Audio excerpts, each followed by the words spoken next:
applicants. Okay, so culture can make or break the employer brand. So the employees are treated well, your employees will shut that down in social media. They will know if you're being treated well or if you're a good employer. But if not, they will also put that in social media. Okay?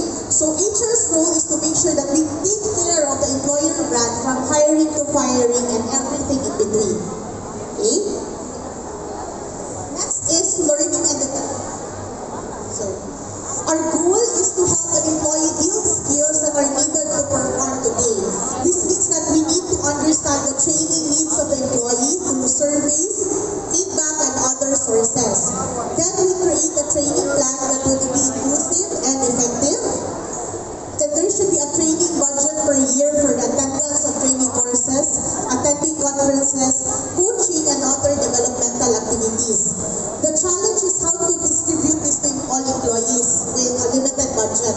So HR roles then is to make sure that we have a pool of external trainers, sources for virtual trainings, and making a talent pool or subject matter experts who can do echo trainings to all employees.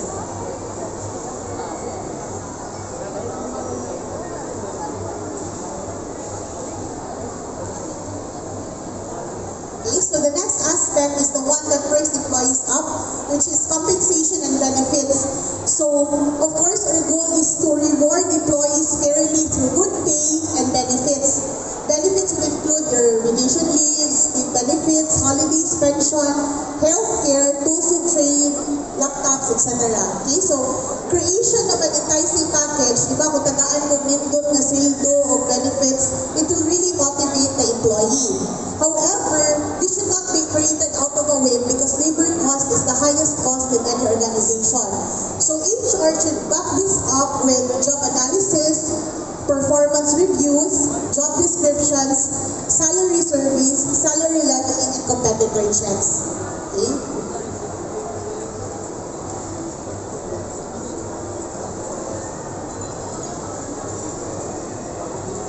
So next is employee and labor relations. It keeps employees peaceful and happy. Peaceful in a sense that we set policies and codes of conduct that are being implemented for a harmonious working environment. So this includes balancing collective bargaining agreements or mag-interact with labor unions if there are labor unions, and maybe disciplinary hearings. Okay? And then on the other side of the spectrum, we also try to make employees happy. So there are engagement activities, rewards and recognitions. We also do climate surveys or surveys that makes us know if employees are happy or not. Okay? However, HR needs to know that there's a balance between discipline and engagement. Okay? So, bausa na ang role. And lastly is HR analytics. So it's managing HR technology and people data. Then we store people data through an information system called the HRIS. Okay, which I'm sure if there are HR professionals here, we have a love and hate relationship with HRIS. So if maximized, you can get data from information and analytics. So we have to know dashboard functionalities and understand HR data and KPIs. Okay, back then, when I was studying psychology, the first reason why I took up psychology is wala ko na siya pass. Okay, boy was I wrong. Because psychology has a lot of statistical analysis. So it includes data, and in one way or another, even if this is not everyone's cup of tea, we have to make sure that we will love this in the end because it's a very vital function of HR. So I just would like to share with you an HR challenge. Okay? So the challenge is seen as such that we are often administrative and not strategic. Okay, so this is seen as such because, as I said, back in the early 50s to 80s, we were only seen as administrative. Okay, maura na itong trabaho.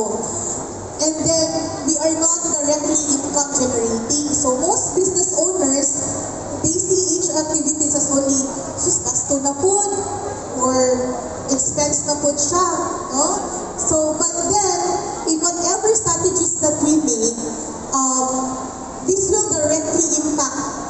performance and the financial health of the organization. So, with this mindset, sadly, the challenge of HR is that, unlike the examples I said before, like Citibank and HP, HR professionals either do not have a seat or a voice at the boardroom table, so they are often not included in strategic decision making. So without this, the people aspect of business decisions is not always fully considered. So like for example, if I may share, in a certain company that I was in before, there was a threat of work stoppage because there were talks of termination due to a looming merger, and HR was not involved. So however, when we were given enough information, HR was able to pacify the people, and we were the ones who gave them options and make them understand the real situation. So again, why is this that the mindset is like this, that HR is purely strategic? It's because HR is doing non-hygienic tasks or hygienic tasks. So, if I may categorize HR activities, they're categorized into two. So they are categorized into hygienic tasks and strategic differentiators. So hygiene factors are maintenance factors that are essential but should be performed at a minimum. Like personal hygiene, okay? If you won't take a shower every day, or brush your teeth every day, people will not notice. But they will notice if you will not take a shower in a week's time, diba? Okay? So same with HR activities. If you don't know how many people are in the organization, or how many left last month, or people are not paid well, people will eventually notice. But if HR keeps on doing these things and on time, people will be satisfied. So mostly, this is what HR does on a daily basis. They only do maintenance tasks. To be more specific and to be mas makarelate mo, if the company is like a car, the hygiene tasks are your PMS. Okay? So, di ba, ang PMS are done only once or twice a year or every 5,000 kilometers. Correct? Okay. So, hindi kada adlawon. Because if you do this every day, the car will not function to its optimal objective. So, it's a may gamit. Diba? So, na siya. So, on the other hand, okay, strategic differentiators are activities that help build a competitive advantage to the organization. So examples, HR should maybe build an organizational structure that optimizes performance, or make recruitment processes that hire the best of the best people, or maybe give a reward system that keeps people motivated. Okay?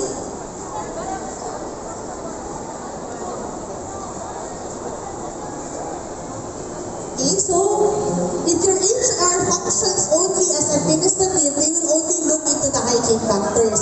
But if you want your HR management to be strategic, it should look after hygienic and strategic tasks. Doing these things will give HR a competitive advantage and has more impact in making organizations more successful. So quickly lang, I'll just share future HR challenges and trends. First is the aging workforce. Believe it or not, ang atong empleyado maniguwang na dyan na, diba? So we do not have a fountain of youth. So we need to upskill or reskill part of those in workforce whose skills are not that relevant anymore today, but were relevant 10 years ago. So there's also globalization where companies expand. Your companies will eventually gear for growth. Okay? So when they gear for growth, it may not just be local but also global. So HR needs not to limit themselves to talent within their city or country. So ever since the pandemic also, this global workforce can also work remotely. So di ba, before the pandemic, never did we know pwede dito mag-work remotely. But now, no, so even the applicants, nakutanan ako, ma'am, work from home yung trabaho. Okay? Kasi applicant, nakutanan ako, restaurant manager, ang iikuan, ang i-applyan. Ma'am, work from home, ang restaurant manager. Okay, so kanina mo na matrabaho sa HR, sa ka na pagtubag. Okay, so, and then, there's also gig work, di ba? When you do employment contracts, natong nabewaan, probationary,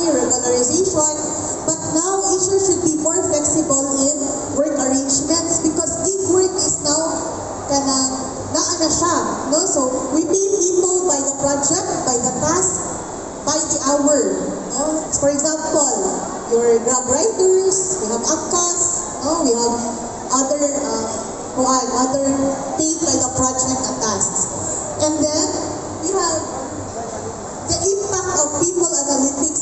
So HR needs to upgrade skills that they are not very good at. No? So like HR dashboarding and analytics.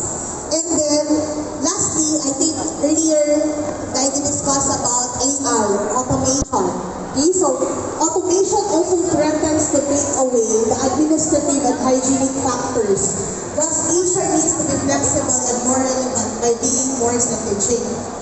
So what I'm trying to say is not only the environment is changing, but also the needs for the HR professional.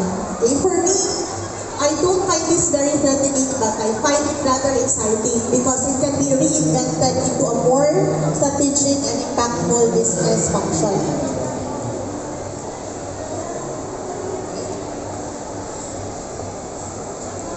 So let me end with my version of the original quote that I showed earlier, that HR is the heart and soul of any organization, and as such, should be strategically partnering with you in making your organization successful. I would like to emphasize two things. HR professionals should step up their game and become more strategic than just administrative. And for business owners to maximize this opportunity to collaborate with people strategists so that with the help of good HR management, your organization can achieve the goals faster. On behalf of my team at HRD People Solutions and A2X Business Solutions, thank you for giving me this opportunity to share my passion.